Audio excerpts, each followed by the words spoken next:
Forgot to hit the record button. So sorry, Giannis. We talked about goals from last week. We just got through Pat's. All right, Andreas, you want to jump into yours? Yeah, the partition management, this is still on. I'm still working on that. The first MR was about creating a separate schema, and that was merged and reverted last week. I just sent the new one to fix the issue. That the issue was related to the backup. So there is a rake task doing the backup. So basically just talking to pgdump. And in certain cases, it is being explicit about the schema that are being dumped. And obviously, when we create a new schema, then we also need to be explicit about that. So that got reverted last week, and I'm just sending a fix for that. Perhaps, Patrick, I don't know if you have time, but it would be great if you could take a look at that MR. I just pushed it, so I'm waiting for the pipeline. Perhaps I'll ping you later on that. Sure. Cool. And then I believe this is sort of the last thing that we have to do is the implementing the automatic partition creation for the time partitions. And then we can actually ship the migration to create the partition table. Is that right? Would you agree, Patrick? Or is there something else that's missing? Yeah, I think that would be right. And then in the final one, which is the the cleanup, the post migration cleanup task. I mean, we don't have to ship that right now, anyway. So if that one doesn't get in, we should be fine. Right. Cool. Yeah, and that's still what I'm working on this week. Is the partition creation, and then I have the second topic coming in from the product analytics side. Basically teaming up with DC on that one, and we're sort of looking at shipping a very minimal database schema for that. Don't know if you remember, but this is the product analytics MR that's it created. There is only just one very wide table to support that. And I talked with DC last week, and the goal is basically to still validate the feature itself. And we sort of decided or agreed upon that we are shipping something minimal with the exclamation mark tag saying that, well, if we need to, and we most likely will do that, we will drop all the data that is in there at some point. So that's an experimental feature. That's sort of the reason why we think that shipping a very minimal database design should be enough. And I'll get that going this week. Is there a timeline on when they want to try and ship this MVC? I see it's got 13.2 on the one merge request. Are they trying to get it out and tested in 13.2? Yeah, I think DC is trying to ship that as quickly as possible. The idea is to get something out to sort of set the direction and validate the feature, so we can enable it for maybe a single project that we own. And ultimately, if that's a feature that we want, then we would create a team around it, and they will work on that. There is a couple of open discussions, and I think so. The ingestion side of that is a Go collector that's SIT implemented, that is basically receiving all those events for product analytics. And there are quite a few open questions around that, like, well, that's a separate process. Like, how does it connect to the database? How does that work on GitLab.com? Would we even allow a separate process to connect to the database? So that's still in discussion. And there is a meeting on Thursday with SIT, DC and SIT discussing that further. Interesting. And I'm thinking, so I'm sort of tasked with the database side of it, and I'm thinking we could actually use it for ship some minimal hash partitioning, which should be quite more. It's simpler than the time partitioning that we're working on, because it is static, right? You just create like whatever amount of partitions you want to have, and that's never going to change. So perhaps we can even learn something in that area from it. Are you thinking about partitioning on the current simple table that he's got set up now, or for future iterations of product analytics? No, perhaps on even the simple version. Might not be required, but it might be an opportunity for us, or it is an opportunity for us to get some hash partitioning out and learn something from. Does the current design lend itself well to hash partitioning? I think it does. All the analytics that we do is always like limited to one application, like one project. So that sort of comes with that. Time is also maybe a secondary dimension to that, but I wouldn't go that far. Yeah, that one seems like that would be fairly dynamic, right? Because would you want to, what's your idea on partitioning that one? Or have you thought about it much? Not in all detail, but there's two dimensions you have. You always access data by the project ID. So you always, the analytic queries, they always go by project ID. So that's sort of for the primary dimension for hash partitioning. Right. And then typically you would draw some graphs over like the last 30 days or monthly or whatever, and that sort of lends itself to time partitioning. If you wanted to, you could have like these two dimensions incorporated in that. So wow. But yeah. So you go super complex on partitioning then if we want to do. So hash and range. Yeah, I mean, if we like, I would wait with that until we have one example that uses time partitioning, and I would expect that once we have that, it's quite simple to even mix that in with hash partitioning. It's the same. It's the same mechanics that you have when you partition one table by time. It's just this time this table is actually a partition of another table. Yep. Okay. And something that we're not so sure about. I mean, we're sort of trying to set the direction for that feature. At the same time, we don't want to invest much at this point. And we already know that, well, if this feature is successful, we're going to see that much data that it's likely, or we already know that this has to probably go into a separate database, maybe separate database cluster even. Or maybe even an entirely different solution, because I mean we're talking if we would keep it in Postgres, we would build a data warehouse solution on top of that. Yeah, because it's going to be insert only, right? They're not going to be updating any rows in the tables. Yep. Yeah. Interesting. Sounds like it's still like. Go ahead. Yeah. Even just thinking about the ingestion side, if you have a high rate of inserts, you don't want to do like one-by-one inserts. Right. You rather want to put it on a maybe I've worked with Kafka before in that scenario. You put it on Kafka queue and then you insert in batches into your data warehouse, and that's like entirely out of the stack that we don't have this in the stack currently. Yeah. Interesting. So then the analytics piece where you're actually retrieving the information could be out of sync until that last batch inserts then. Is that right? Yeah, there's a certain delay to that. And talking to DC, we sort of went in a direction where we think that perhaps there should be a data warehouse solution, an analytics solution that owns all the raw data and it provides access to the aggregated view of that data, the ones that you need for building those graphs in the product, and then the Rails application would basically talk to the service and only get maybe only the graphs or only the aggregated data. So you would nicely contain the raw data, the ingestion part, and the analytics part in a separate service.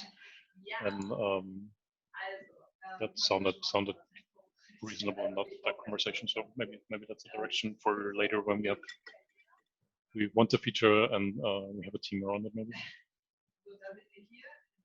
Interesting.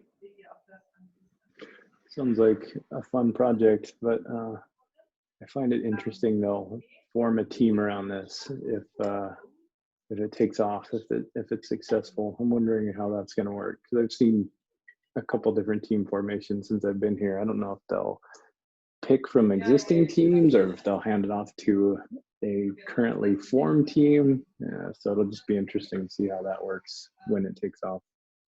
I think from a topic wise, it's close to the telemetry team currently. Yeah, it's something similar, but I don't know those details. Yeah, I'm much more of a fan of taking work to existing teams, because it's hard to form a team and then reform a team later on if you you know, take individuals from a bunch of different teams and throw them together to work on a project. So I'd rather see the work go to an existing team. It seems like you're right, telemetry is probably the closest to it or the best fit. So, but I don't know. I think they have a lot going on right now. So I don't know that throwing another major initiative on them will work out very well. But see what happens. No. Pat, were you in the working group meeting yesterday? No, I watched the video last night though. Okay. So, all right. So you're all caught up. You know what's going on. I think Giannis was in the meeting.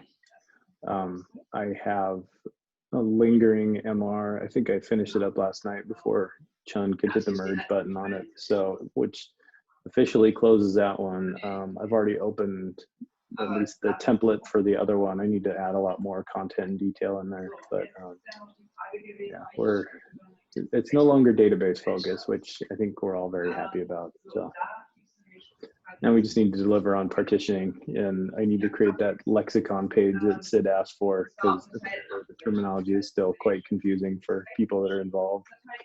Every meeting had at least one clarification on what either partitioning or sharding or foreign data wrappers was. So we'll get that out sometime today.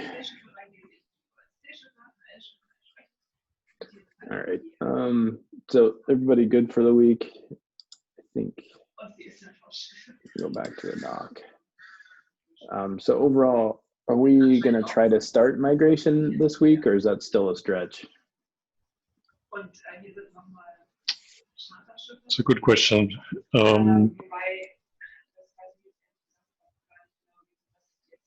So far, if we shipped it right now, we don't have the automatic partition creation. And then if we don't manage to get that in for the current release, we would have shipped a release that sort of, if you don't upgrade it later, it breaks because it runs out of partitions being created, and that's something I want to avoid. Yeah, would be bad. Yeah. So okay. I would wait for the automatic partition creation. Okay. We had talked to you about, or maybe, I don't know, I think Giannis and I maybe had talked a little bit about kicking off the migration too in the lab setup that you have for benchmarking. So maybe that's something that we can, as soon as the background migration gets merged, I can look at running that maybe this week. It'll take a while too. Well, we can speed up the interval there, I guess, in the jobs, but it'll still take a little bit. Okay. Yeah, and something that we also talked about measuring is the sort of the impact from the trigger that we have on the table. Like, perhaps it makes sense to just run an insert benchmark with and without a trigger, just to have an idea how much of an impact that is.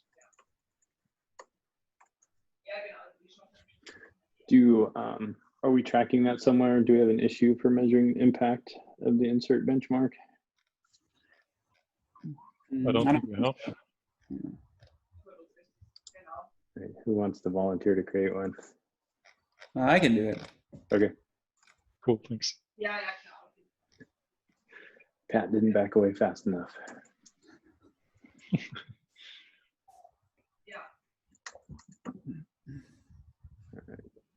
All right. So back to the select one. Pat, are you do you want me to assign that one to you? Yeah, I guess I'm gonna look at that one. I have probably the knowledge since it ties into that other feature that I worked on previously. All right. Assign and unassign. Oops. Yeah, whenever you see a work issue assigned to me, it's because they want to make sure it gets prioritized. Like that one came up in the formerly known as infrastructure and availability grooming meeting. It was seen as well, people were concerned at the frequency of that query, but to Andrea's point and comments in there, it's not known really how much of a performance impact this has. We should certainly look into reducing the number of calls, but don't know really directly how much this will impact the production database. So, but yeah, that'll be an interesting one to work on. All right, anything else for this week? I don't think we had any follow-up items from last week.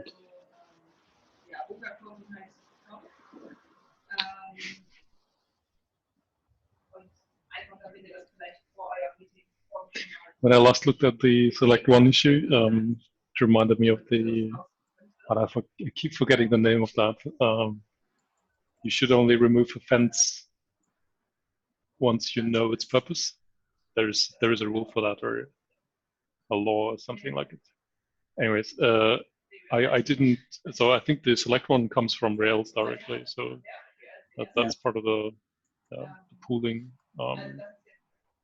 And there were a couple of suggestions like for caching that or entirely removing it and rather retry on failure. Personally, I wasn't totally sure why Rails does it in that way and not the other way. So maybe that's something, or at least something I would have to understand first for removing it. Yeah, there were some interesting suggestions in there that could have some broad impacts. So it'll be interesting to see what the final solution is. And Pat did a good job of calling out the where we clear all the connections. Is it once an hour? Which then we'd have to reach into this. If we end up caching all these connections, we'd have to reach into that and then validate all those cache connections too, right? So could get quite complicated quite quickly. So if it's, I mean, if it's just annoying that we call it that many times, but it's really not having an impact, then we just note that, like, yeah, this is annoying, but it's really not a performance hit, and it could be more problematic to try and implement something to fix this annoying problem, right? So.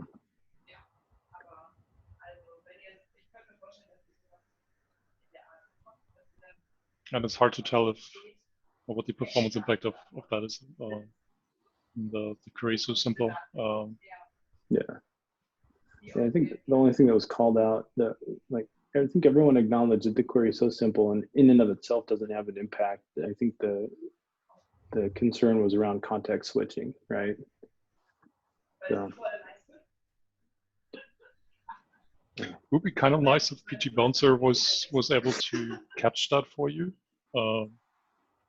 Like when you run select one, you want to detect if the connection is alive, and if you can catch that on PG Bouncer and not sort of hit the database with it, then that would already be an improvement, I guess. How would you know that the connection is still alive? Well, PG Bouncer knows which connections are alive, so you would sort of separate that from, you don't go all the way, but talk to PG Bouncer, and PG Bouncer knows that the connection is alive too. Don't know if there is a way to do that, though. Interesting. So you could, in theory, then you could get rid of this altogether, right? If PG Bouncer only gives out live connections, then you would never need to call that select one statement to see if there's a live connection. You could still, from the application's perspective, you could still hold on to a connection that is sort of broken for some reason. And you only notice by running a query. That's why you want to select one. Okay. Oh, I gotcha. So once the application gets a connection, it could hold on to it for an unreasonable amount of time to the point where it's either dead or broken. But we could, in theory, PG Bouncer could be smart enough to only hand out some live connections. Or basically catch or provide a way for a client to validate that the connection is fine without itself reaching out to Postgres. Yeah. Yeah, if we could just ping PG Bouncer, we can assume PG Bouncer is going to give live connection, so we just need to know that we can connect to PG Bouncer. Mhm. Interesting. All right. Anything else we need to cover from a team meeting standpoint? If not, I'll hit the end record button. That's fine by me. All right.